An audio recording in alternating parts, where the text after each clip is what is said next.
Hi guys, today we are going to be talking about the Spanish exploration period. Christopher Columbus was the most famous and important for exploring in the New World. He was an Italian who worked for and was financed under Queen Isabella of Spain after being rejected by the Portuguese. He believed that he could reach Asia, especially India, by sailing west instead of around Africa. Columbus crossed the ocean blue in 1492, August 3rd to be specific.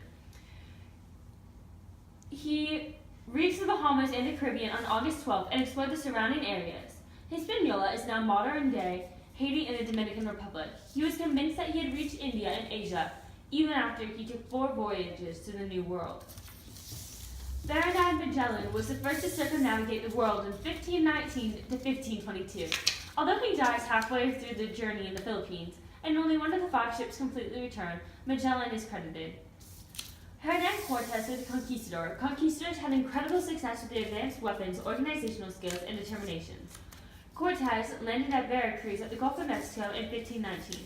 He reached the Tenochtitlan and made alliances along the way with the cities that got tired of the Aztec rule.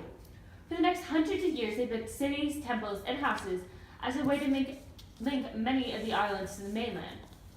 When Cortes arrived in November, he received a friendly welcome from the Moctezuma, the Aztec monarch. He believed that Cortes was a Quetzalcoatl, who was a god departed and was promised to return.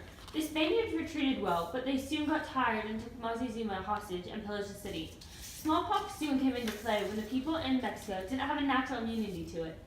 He gained control of North Mexico between 1531 and 1550.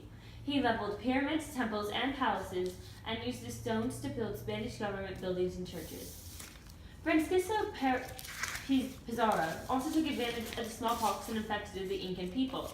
The Incan Empire was still flourishing when Pizarro arrived in December of 1530. The Incans of Peru had civilized a city located in the mountains. Under his control and power, the Incan Empire stretched as far as Ecuador, Chile, and to the edge of the Amazon basin. They also had great buildings like houses, storage depots, and bridges. Like the Aztecs of Mexico, the Incans controlled a vast empire with lots of riches, including gold and silver, which the Spanish desperately wanted. The Incan Emperor was also affected with smallpox and soon died, which led to a civil war between his 2 sons. Pizarro took this to advantage and defeated them, but the Incans were no match to the Spaniards because of their charging horses, guns, and cannons. Pizarro then captured the Incan capital in 1535, and he established a capital at Lima.